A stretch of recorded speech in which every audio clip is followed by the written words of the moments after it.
the businesses that grasp the new customer expectation and lean into it are going to be the ones that are catching the tsunami wave and riding it to the next major success.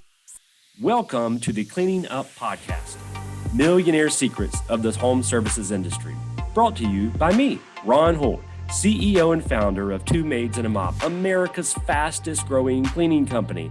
I get a chance to sit down with home service industry pros and other entrepreneurial leaders so they can share their stories, their insight, their experiences. It's so much fun. You're going to learn so much. And you're going to be inspired to take your small business into a national brand just like I did. And today, I'm going to try to not butcher this. We have Mike Michalowicz. Mike, did I do that right? You nailed it. Nice.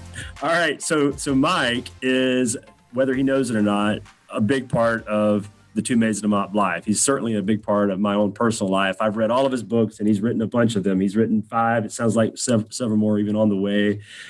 Everything from The Toilet Paper Entrepreneur, The Pumpkin Plan Surge, Profit First, Clockwork, and his most recent book, Fix This Next. All great books that talk about different phases of an entrepreneur's life and of a business's life. And, it's not just another business book. These are all really, really instrumental books that have served a lot of entrepreneurs in a strong manner. And personally, it's helped me a lot in what we're building here at Two Maids and a Mop. So, Mike, it is a huge honor to have you on the podcast today. It's a joy to be with you, Ron, and the honor's mine. I love hearing organizations that are empowering entrepreneurship. So thank you for having me, but thank you for doing what you're doing. You bet. So my story, I know we've talked a little bit. From the outside looking in, we've got this huge, great, awesome franchise empire. Everyone always pats me on the back and says things are going well. What people don't know is there's plenty of failures along the way. And I know a little bit about your story from the books and listening to you talk to some other folks. And I know that kind of the same thing, it sounds like has happened to you. People look at you, your success and your growth and all of these, this great content you share on a regular basis. And they go, you got it all figured out. But if I'm not mistaken, that's not exactly the story. It's a pretty traditional story, like every entrepreneur, if I'm not mistaken. Yeah, no, you're right. I still don't have it figured out. And I bet you feel the same way, right? Oh, no doubt. It's all, every day's a mystery. Every time we take a step forward. I think the greatest irony, not just in my own experience, but as I've been studying entrepreneurs, is the perception from the outside.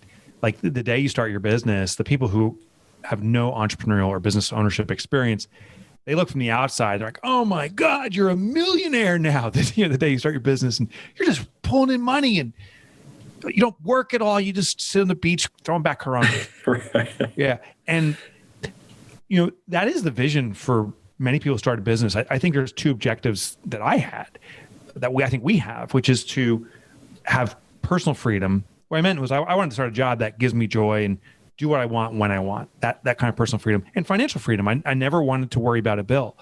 And I think that's the goal for almost every entrepreneur and business owner I've met: personal freedom, financial freedom. But the irony is, for the vast majority of us, it's the total opposite. We become entrapped by the business. We got to work harder than ever, and there is no financial freedom. In fact, we're scratching dimes together. We're really struggling. That gap I call entrepreneurial poverty, and I really feel it is my life's mission now to resolve this. But it started with me. So just a quick kind of background. I've been an entrepreneur my entire life, ever since college. The reason I went to school down in Virginia, I left school thinking I would get like a dream job at some big firm. Didn't get it. So I was thrust into entrepreneurship. I didn't dream to be an entrepreneur by any stretch, but I had to start my own business. So I did. And fell into that trap. I thought the day I started a business, like, oh, this is the path to rich. This is the path to freedom. And struggled like crazy. I got married very young, had my first child in my early 20s. And so as I'm starting my first business, right out of school, I have 3 mouths to feed: myself, my wife, and my son. And it was really trial by fire and fear. Fear's a great motivator, kept me rolling along, getting up at 5 a.m. and working till 5 the next morning. It was in the tech space, and ultimately grew that to $1 million+ in revenue. I think we were about 2.5 when I sold it to private equity. Now, there's a misconception. I thought, 2.5 million meant you were taking home, probably 2.5 million. I had to refinance my house that I had recently bought and all these different things just to keep business, stay in business by putting money into payroll. But I sold it, and that was my exit. I started another business in computer forensics, computer crime investigation. I was in the right place at the right time. We actually conducted part of the Enron investigation, not because my company was so extraordinary at investigations, but I opened the business at the right time. I was in the right spot and got the right call. And that business, because of that case and other major cases that we started kind of queuing up, got acquired by a Fortune 500 called Robert Half International. And that was a big exit. The business was never profitable when it was running, but it was a big exit. And what happened to me, Ron, is ego set in. It's like, oh my gosh, I've built and sold 2 companies. I was now in my early 30s. I became a self-made millionaire. I'm like, I am God's gift to entrepreneurship. I believe my own shit. And with this wild ego, I started a third business, and this was kind of the great awakening for me. I became an angel investor. I was horrible at it. I actually, in retrospect, call myself the angel of death. Every business I started, I put out of business, and I lost everything. I lost all my money. I lost everything except for my family. And the defining moment in my business life was when my accountant called and said, Mike, you're done. You've got to declare bankruptcy, or he goes, your last choice is to liquidate your remaining asset, which was my house, and start all over. I actually chose that option to start over, but not to declare bankruptcy. And I had to come home to my family and tell them what had happened, that we were losing everything. And I'd been lying to them by omission, saying, everything's fine, everything's good. We lost our house 30 days later. And I remember this exact moment. My daughter at the time was 9 years old.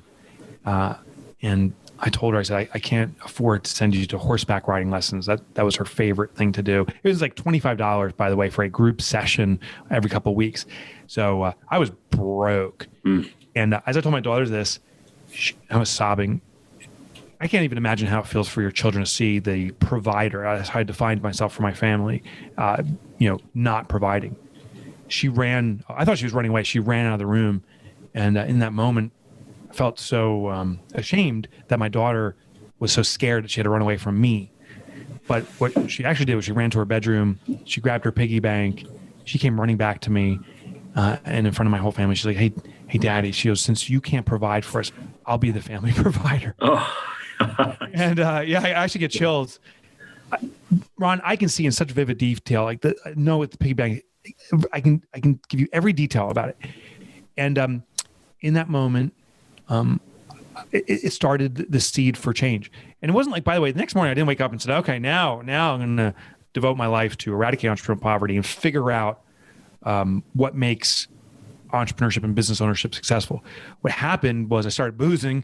So the next morning, had a little drink and had another one. I tried to medicate myself out of it through booze, and I was an insomniac. I went through depression for about 2 years. Never went to a therapist, which was a mistake. I was self-diagnosed. But in that period, I reconsidered everything that makes entrepreneurship successful, and declared to myself that I'd devote the rest of my life to simplifying the entrepreneurial journey. Selfishly, because I want to understand it better for myself, but also I think there's so many entrepreneurs that have a similar journey. I wanted to serve them. So today I'm a full-time author, and that's what I do. I'm eradicating entrepreneurial poverty. Well, you've certainly helped a lot of people along the way. I know you've helped me personally and professionally, and I've talked to other entrepreneurs in various industries that all have subscribed to your way of thinking. And so let's talk about a few of those books. There's so many great ones, and we could probably have an interview on each one today and talk all day. But I think probably the best one to start with, in my opinion, and I think you may share this, is your most recent one, because it sort of encompasses all of them into one.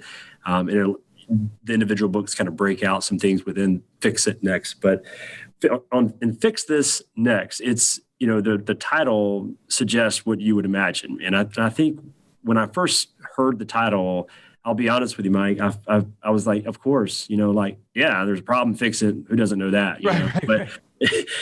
but once you dig in and you understand that sometimes the problem that you think you need to fix may not actually be the actual problem. It may be a symptom of a bigger problem. It makes a lot more sense. So if you don't mind, just provide a little bit of a framework for our audience to hear and learn more about this book and how it applies to their own business. Yeah. What I realized is I was getting my own businesses caught in the, there's a saying that we prioritize the urgent over the important. And I added a little tweak to that. I think we actually prioritize the apparent over the urgent. What I realized for my own business is any morning I could come in the office and there would be 50 problems that were presenting themselves in email, questions lined up out the door. Anyone listening in right now, you could just go in your email and there's dozens of things you can do. The thing is, we just pick the next thing we see and then we apply urgency to it. So we take the apparent, all these different things, and say, this one's the one that needs to be done. And what happens for many businesses is we're constantly fixing everything, but it seems that nothing is working. In fact, that's kind of the phraseology. So many entrepreneurs are like, I'm doing everything, but nothing's working. How come my business isn't growing or it's not profitable or whatever?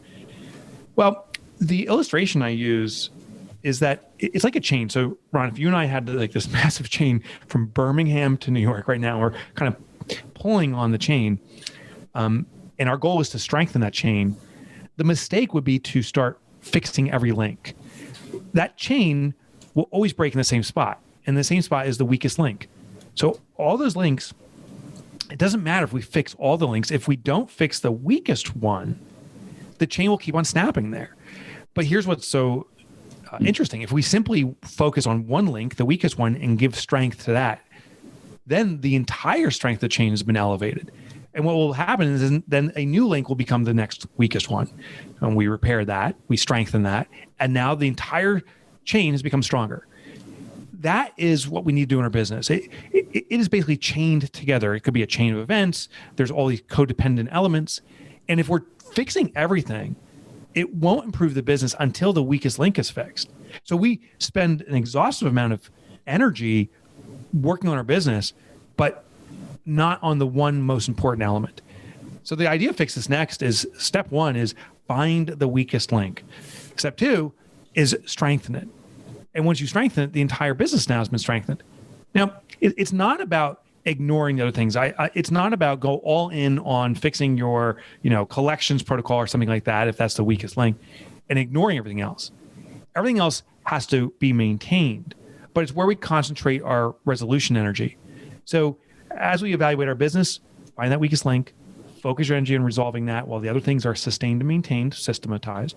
And then once that link is resolved, you'll see your business elevate, and then you find the next link. And this is an ongoing sequence of improvement, but it's sequential. That's the key. It makes me think about an actual issue that we have in our own system here. A lot of our franchisees are just kick and tell. Even during COVID season, it's been an unintended positive for us because who knew a pandemic was coming? But we've been the beneficiary of work because we do more than just vacuum. We kill germs. So people have hired us to do more than just dust the bunnies off their nightstands. They've brought us in to make their home healthier and cleaner. So there's been a lot of new business that's out there, but there's also every now and then someone who just doesn't get off as fast as they had hoped. And almost 100% of the time, and dare I say 100% of the time, when that slow start occurs, the first reaction is, my marketing sucks. And sometimes it does, but oftentimes it's bigger than that. But it's always, and I've talked to other business owners, and again, various industries, and marketing always gets the blame when sales aren't growing. Is that what you're kind of to suggest here? Like that instead of just trying to fix this broad issues, really nail it down, try to focus in on what your weakest link is, and then go from the in to all the way to the out. Yeah. So it's interesting. The symptom, you're right. We always say it's we don't have enough leads coming in. And sadly, there's some kind of pretty vocal proponents in the entrepreneurial space saying sales cures everything. And that's totally not true. Sales are necessary, but alone they're not sufficient. The sales must translate into profitability. Here's the great irony. The more you sell, it can actually put a business in a more dangerous, volatile position, because sales increases revenue, of course, but it also increases the demand on the organization. If I service more homes, I have more customers, I have more responsibility to deliver on this. And if I don't have the structure behind it to support that, there's more stress on me. And particularly in a small business, if there's more stress on me, now I am more panicked because I'm the owner, there's more on my shoulders. So often sales translates into stress. The balance to this is profitability in many cases. And profitability comes about through appropriate margins, serving the right type of customers. Some customers have unreasonable expectations and we over cater to them, actually causing our profitability to drop. We need to cater to the best customers, and systemization. So the quick answer is like, I just need more sales. But the real root cause is usually something else. There's one little anecdote. I know you're an SEC guy, and I'm an ACC guy. So I know it's horrible. It's horrible because you guys kick our ass constantly in football, but in basketball, sometimes we can hang with you. Hey, as long as you're not Tech, you're good. So. right. Yeah, as long as I'm not Virginia Tech. As long as you're not a Bulldog, Yeah. So what's interesting in the SEC, Ole Miss had this exact problem, and I highlight their story. It's a fascinating story. So Ole Miss, this is back now 20 years ago, but had a epiphany that they were having a low conversion rate of their prospects. These are students applying to campus compared to the other SEC schools. So Georgia and Bama and all these other schools were having a better conversion rate. Well, they wanted to increase the sales, and what they came to realize is the number one determinant of a student selecting a school was when they visited campus. In the first 5 minutes, if they found the campus to be appealing, they were leaning toward that school. So a beautiful campus was one of the leading determinants of a school selection. Well, Ole Miss didn't have the most beautiful campus, far from it. What they did was they then talked with the grounds crew and said, we need to beautify the campus. And here's a lesson. The people closest to the problem typically know the solution to the problem.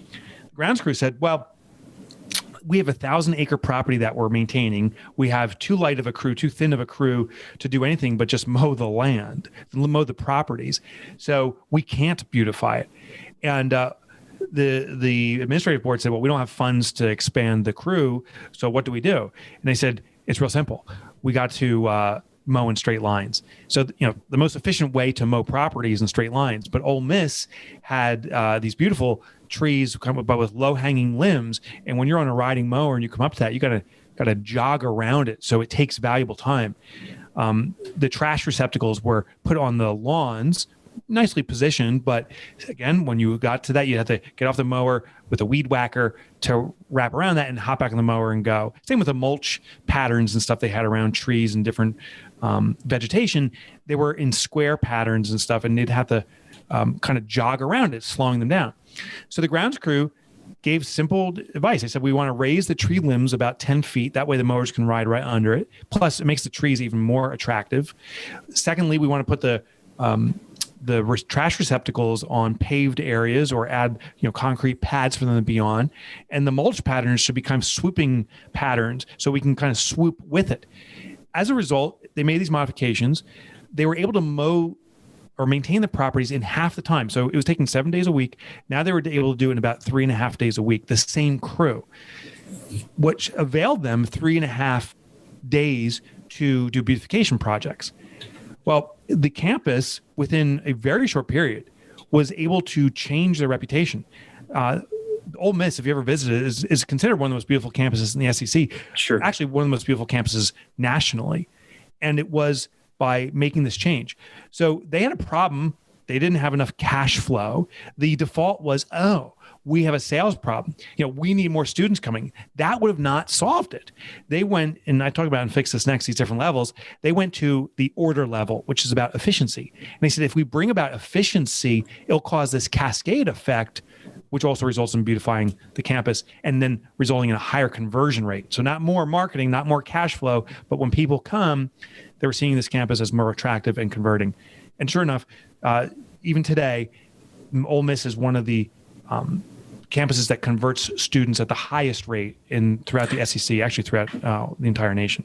It's such a perfect example. I love it. It makes total sense, and you can see the process kind of working out as you tell the story. It actually has occurred even in our own network over the last couple of years.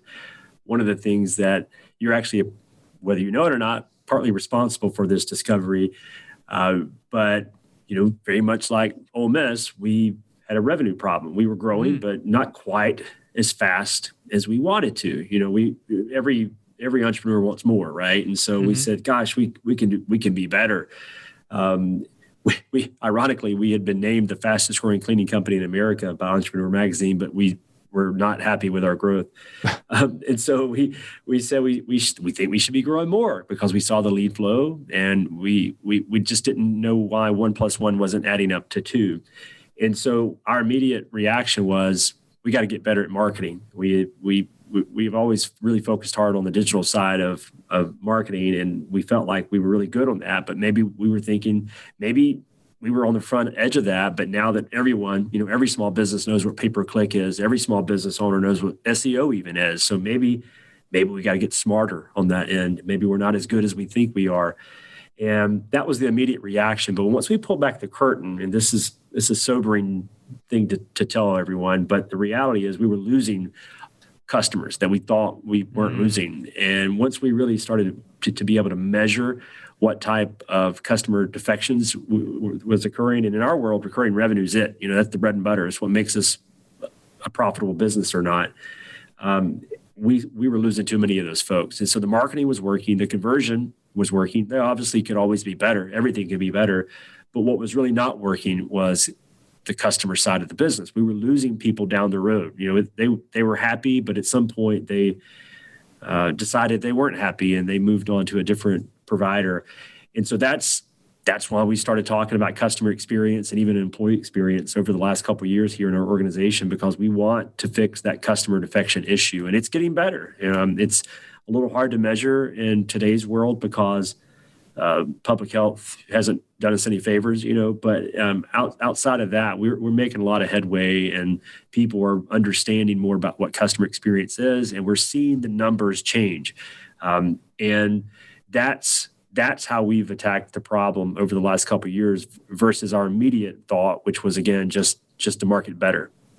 What's interesting is a ways back, I was consulting with a office cleaning company, and they had a similar problem. So maybe this is something you can leverage, maybe not, I don't know. But what happened in office cleaning is the benefactor, the person, the beneficiary, I should say, the beneficiary of the cleaning was not there, because office cleaning would happen, 10 o'clock at night or something, and you'd return the next day and your garbage can was empty and your room was vacuumed. But if the employee that was back in their office now had any dissatisfaction, there was really no way of conveying it. So what we did was we had them set up a little card that they left on each desk, a little kind of TP type of setup, or tent setup, I think they call it. And it said, we had the privilege of cleaning your office this evening. If there's anything out of place or anything that you'd like us improved, open this card and there's a checklist of what we can do better. And there was a creme de mint, a little mint we'd leave with it. And so what these people do is now we started getting active feedback. They would check it off. There was a designated office manager that would collect these. We just told them, say, hey, if you're getting these feedback, we want to improve our services. Please, this was back when faxes were popular, just fax it into us. And as a result, now the end customer could give direct feedback on what they wanted improved. And giving people an outlet to vent or give concern or give direction where they don't feel to be confrontational is a big deal. A lot of customers, and maybe some of your franchisees have experienced this. You render a service, and the customer, you ask the customer for relief, how was it? And they say, oh, it was great. And then you go back, and then on Yelp, they're like, yeah, you suck. Yeah. And it's like, hold on, but you just said it was great. Well, we're kind of programmed to avoid confrontation. So if you want true critical, valuable feedback, you need to have it in a way that's non-confrontational. And just saying, hey, tell me what you need to say. I won't, I won't be bitter, is not a good way of doing it. People, we know the social game that there can be internal resentment. So an anonymous feedback is great, but this mechanism was really effective. And what would happen then is people give feedback like, oh, my pictures weren't dusted or something. And now we had a way to mark this. And the next time the office was clean, we say, hey, we cleaned your pictures. Does it meet your satisfaction? The retention rate improved significantly. Because what we found is the number one of the main influencers over using this company or not was the decision of the administrative team on, do they meet certain basic expectations? And there was pricing consideration too, for sure. But the second thing was, once we were in, as long as employees were happy and giving feedback of contentment back to the administrative team, that caused great retention. Usually the clean company went unnoticed. Like, people were basically forgotten. But the fact that now the administrative team was getting feedback saying, oh, my office looks amazing, and there's these little creme de mints floating around, it caused great retention. What I found is it's often like these kind of small, innocuous things. A creme de mint costs, I don't know, 15 cents or something. They bought them in these major packs. But this company started getting a reputation for excellence because they left these little cards, a way to give critical feedback, and a little gift that formed reciprocity. And they started getting a reputation where the competition was just being ignored. So I've just made a note: invest in mint chocolates. So that's but it may work. Because one thing you can do. I'm working on a new book. It's coming out this fall, and it's on marketing. And one of the techniques is called the blend technique. The blend technique is to observe what someone's doing in a different industry that you can translate to yours. When my when I go and travel in a hotel room and the maid comes through, 99% of the time, you just notice that your bed's made. 1% of the time, and it's usually like these quote unquote elite hotels, there's a chocolate sitting on your pillow. That has a sensation of elite, even though it's a 15-cent chocolate. We could do that in our industry. All of a sudden you become elite because on someone's bed or some designated spot, you're leaving a chocolate with a little note. It's interesting how these little things cause the customer to have a greatly different perception of us. I totally agree. And later on in our interview, I'm going to ask you a few questions that they're pretty practical in nature. So we may actually get back to that little things question here in a minute. So, but there's another book that you've written that I want to make sure we have a chance to talk about, because I don't know if you want it to be considered this, but in my book, it's the one that really stands out. It's the one that drew me to you. And it's the one that I've pushed on a lot of our franchise owners. We have accountants here internally, and I forced them to read it, and they rejected it initially. But after they read it, they go, you know what? It works. So there's a book that you've written called Profit First, and it's a fairly simple formula, but and on the surface, actually is a pretty simple way to even execute on it. But even after you read it, I wonder how many people can actually follow through on it, because human nature tends to take over especially when it's a different way of doing business. Yeah. But I know we have a mutual friend in Jesse Cole at the Savannah Bananas, and I know that Jesse still implements that, and it's really worked well for his business. So please, I don't want to tease this anymore. Tell the audience a little bit more about the book and the ideology behind it and how it works for businesses, no matter what industry they're in. Yeah. I love that served you. The book is Profit First. And now I'm very grateful and proud of the impact it's having. It is by far the most popular book I've written. The interesting thing I observed was when I reflected on my own businesses, even though they were growing in revenue, they were never growing in profitability. And as I shared when we started out, the vast majority, I would say almost every entrepreneur I've ever interviewed, started their business for personal freedom and financial freedom. And yet those are the two components that are missed. We're working our tail off, and we are overwhelmed by bills. Like we're in this constant check by check survival. So what confounded me was, if we're starting businesses for these two things, how come those are the two things we don't get? Like, it doesn't compute. And originally I said, well, what's wrong with me? What's wrong with us? How come we can't figure this out? And that's when I had a realization.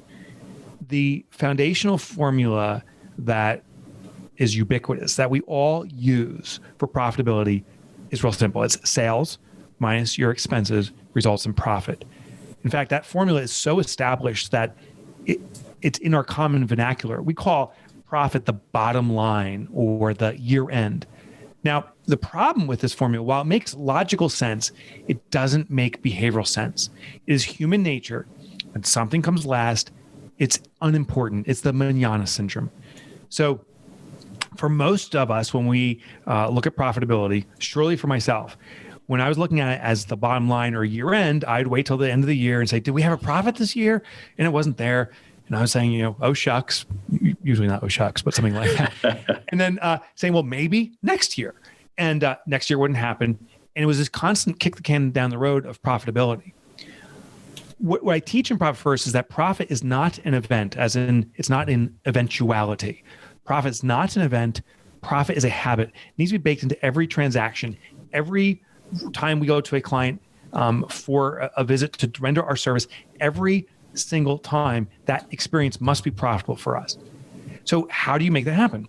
And what I teach in the book is a real simple system. We flip the formula. It's sales minus profit equals expenses.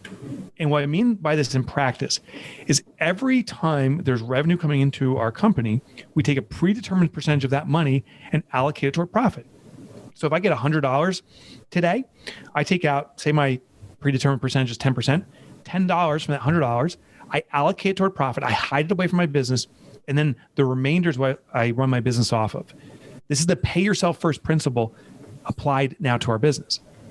And in practice, what happens is that some people say, Mike, that's a shell game. So you're saying, take it from here and hide it there. That's a shell game. But the reality is it's a behavioral mechanism in that when we remove money from our business, the remaining money is what we truly have available to operate the business. We're basically reverse engineering profit. So you have to work in within the confines of what's available. My favorite part about the system and why I believe it's so successful, and just to give some context, we now have, as of our last check, over 400,000 companies have implemented Profit First, and it's growing now exponentially. What I've discovered is humans, we are really good at doing what we already do, habits. And when we are forced to change how we behave, it becomes really difficult.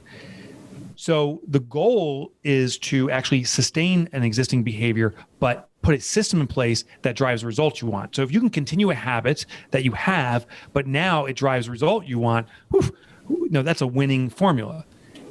I'll give you an example. In my own life, I wanted to start exercising regularly. I always believed in exercise, but I was haphazard at best.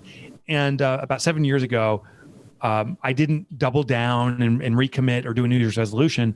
I actually observed my behavior. And what I noticed was every morning when I wake up, go to the bathroom, get a cup of coffee, start sipping it, and then start reading the news or whatever, while saying to myself, I got to get down to the gym and work out.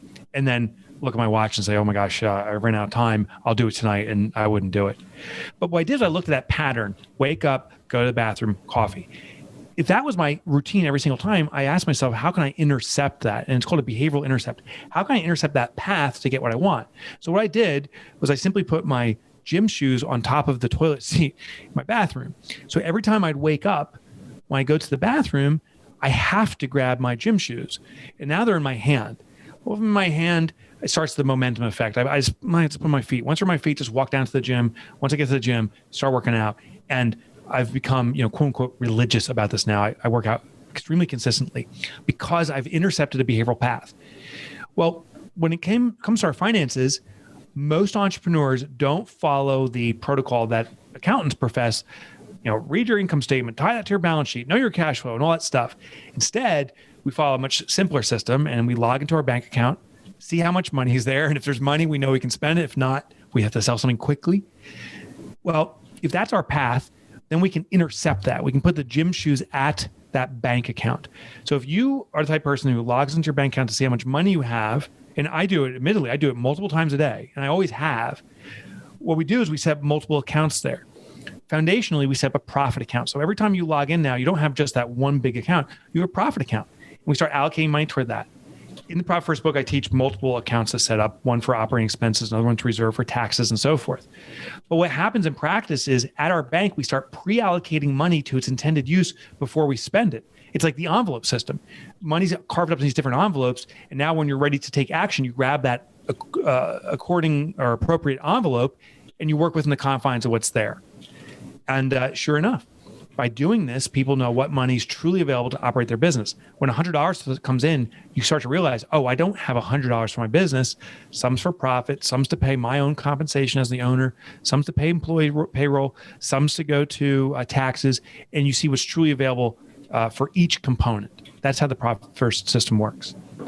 Well, look, we have a couple of accountants here internally, and combined, they have 70 years of accounting experience. And I can remember the day I walked into their offices and I gave each one a copy of the book, and they looked at me and like, yeah, you're not an accountant, so this probably works for you, but not for us. And it sat on their desk for days until I finally said, read the dang thing. And they did. And it didn't take long for them to figure out that this could really work, and so we've worked hard to push this across our franchisee network. I think it's a perfect model for any business, but specifically for a small business like in our network. And for us, small business can still be, millions of dollars of revenue, but it's a great model. It's an entire book of accounting, which on the surface may sound like it's going to bore you to tears, but it's a really fun, practical book with tons and tons of case studies, and you don't have to be an accountant to get it, so that's the cool part of it. Right. Yeah, I wanted to get rid of that technical talk because this is not true to how most entrepreneurs operate. We're not accountants. And I think there's almost a shame associated with it. Like so many entrepreneurs I know are told by their accountant or bookkeeper to read all these different income statements, to run analytics, to have key metrics. And so we talk a big game, pounding our chest, but behind the scenes, we're still logging into our bank account and running our business that way. If we have a natural tendency to do one thing, we should leverage that as opposed to putting shame to that. So yeah, keep logging to your bank account. That's the best thing you can do is what I'm arguing. All right. So like I said, we could talk for hours about all these books, but we unfortunately don't have time. But I want to have some fun with you and ask some questions that to the audience. They probably don't believe us, but these were not scripted. They're off the cuff. And so I'm going to do my best to stump you, but I bet I won't. No, all right. You probably will. No, they're good. They're fun ones too. So, all right. So this was kind of an easy one because I've actually heard you answer this question before, but I know when I ask you this question, every person listening to this interview is going to go, yeah, that's me.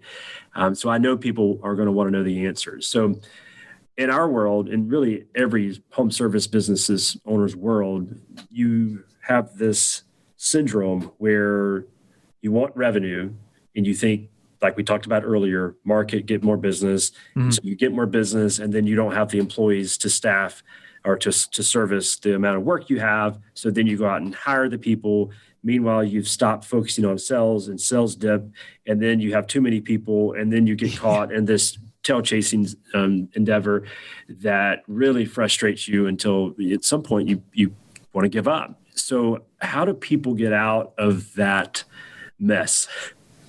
Yeah. So the term that I've applied to that, this was not my term, is another author, his name is Barry Maltz, is called the double helix trap. And it's kind of like the DNA strands that as you as the owner focus on one, the other gets compromised. And it's the sales versus deliverable. You're out there selling and it's like, we got to ramp up sales. And now all your focus is there. Sales start coming in. It's like, oh my gosh, we need to hire people. We got to start delivering on this. And now you as the owner are flip-flopping and focusing on the deliverable, which means sales are compromised and it keeps on flip-flopping into perpetuity. It is a trap that will keep you there forever. The way out of it is to start peeling off elements of responsibility, particularly off the business owner. What I mean is look at all the things you do and instead of saying, I got to hire my replacement, fractionalize yourself. Say, here's the 100 things I do to move the business forward. What's the first thing I can get off my plate and assign it out?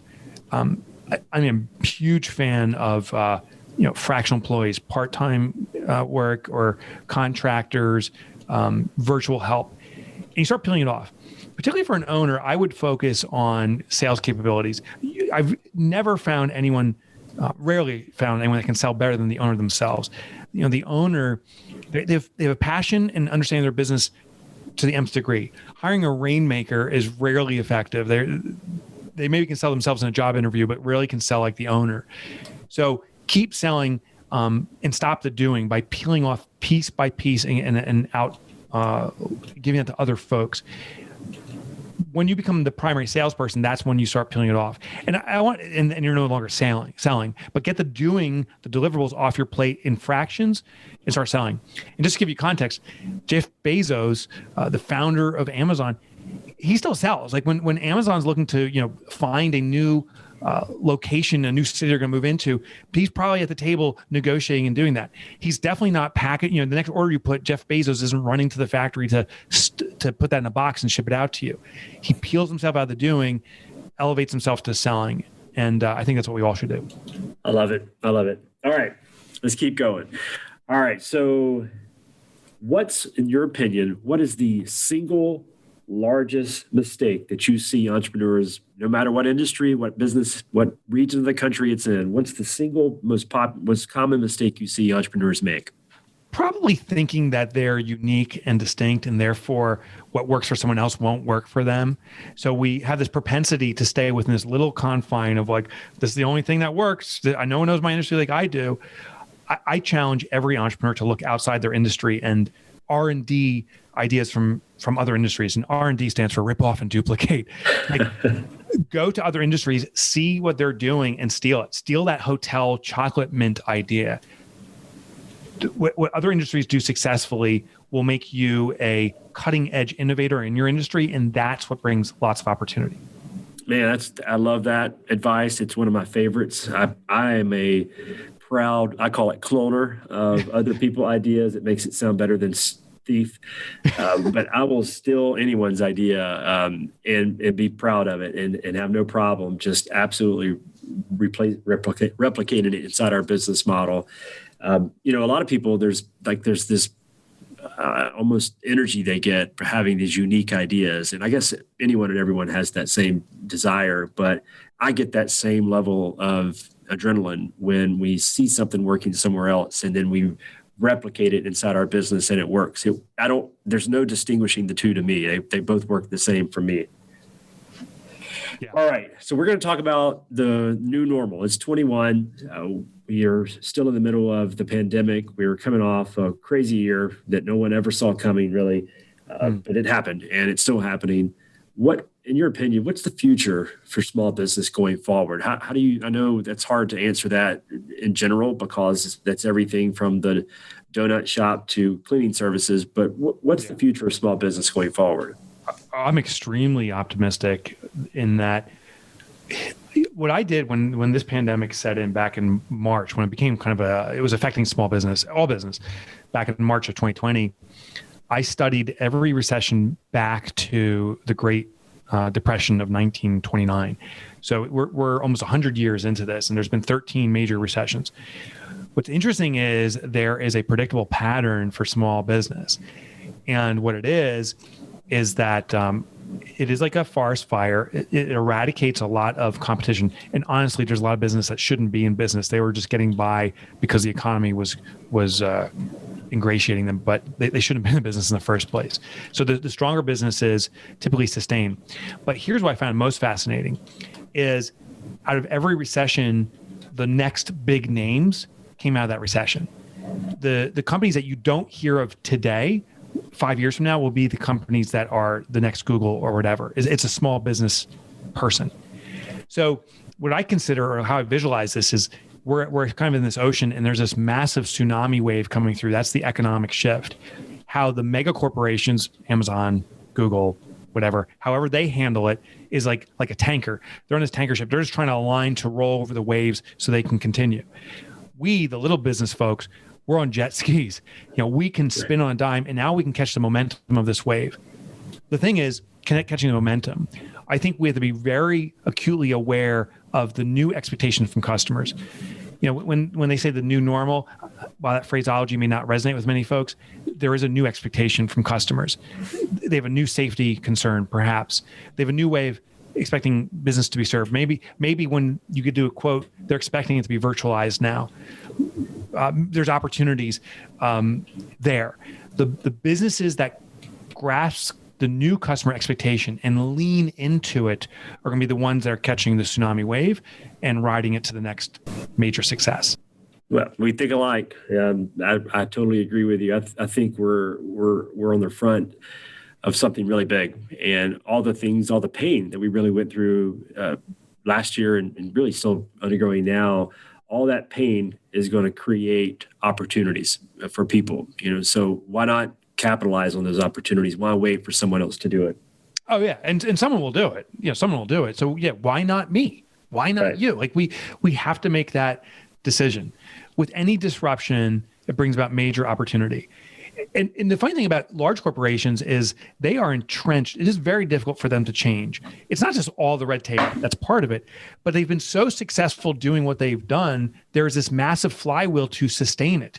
You can't just say, well, we're going to abandon, Google can't just say, we're going to abandon the search engines. Let's not do that anymore. Let's get into electric cars. It's too abrupt. But the small business person, we can make massive shifts because we're small. So we can move on the dime. We can say, you know what, new clients, we're going to provide a new degree of service or a new way of doing it for any new clients that come on board starting tomorrow. We can do it literally by tomorrow, where Google or something says, well, over the next 10 years, our rollout plan is. So we have the agility on our side.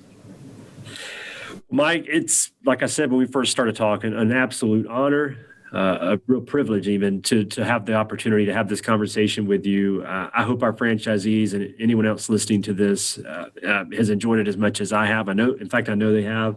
I'd love for people to have an opportunity to learn more about you, to connect with you, to have a chance to read your content, your book. So please share that information with everyone listening. Well, first, let me share some gratitude, brother. Thank you for having me. This is a big deal. I love what you are doing, as I said earlier on, in empowering the entrepreneurial community, that you're giving opportunities to folks to start and run businesses. I think there's no greater way to be of service to our globe, honestly. So thank you. In regards to more about me, well, I'll give you two paths. You can go to MikeMichalowicz.com. No one can spell Michalowicz. I get it. I actually misspelled my own name recently. I was laughing. So there's a shortcut. It's Mike Motorbike, nickname from high school because it rhymes. Never driven a motorcycle. A little trivia fact for you. But if you go to MikeMotorbike.com, that brings you to my site. The books we referenced are all there. There's free chapter downloads, so you can try it without even buying it. I used to write for the Wall Street Journal too, so you can get those articles. And I have my own podcast there called Mike Up in Your Business. And Ron, I may want to see if I can get you on my show. I'd love to hear the story of building a franchise. No, we can talk dirt all you want. So I love it. feel free. I'd love to have the opportunity to talk with you. Good. Well, then I think we have a deal, and it's on record, so I can't back out. That's right. Well, Mike, again, thanks again for this opportunity. I'm sure we'll hopefully when whatever we're living through returns back to whatever normal is, we'll have a chance to see each other face to face. But for now, this works, and I've enjoyed the chance to talk with you, and we'll talk again down the road. You got a deal. Let's try to meet up at a Savannah Bananas baseball game. Let's do it. I don't want to make Jesse more uncomfortable than he already is, but let's do it. All right. Thanks, Mike. Thanks, brother.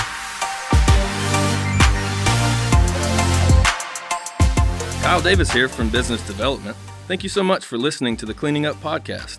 If you found this episode valuable, then please subscribe on your favorite listening platform, and please share it with your friends. If you're ever interested in going into business for yourself and purchasing a franchise, then don't hesitate to reach out. You can get a hold of me at phone number 205-870-8643, email KyleD@ineedamade.com, or visit us online at twomatesfranchise.com to learn more.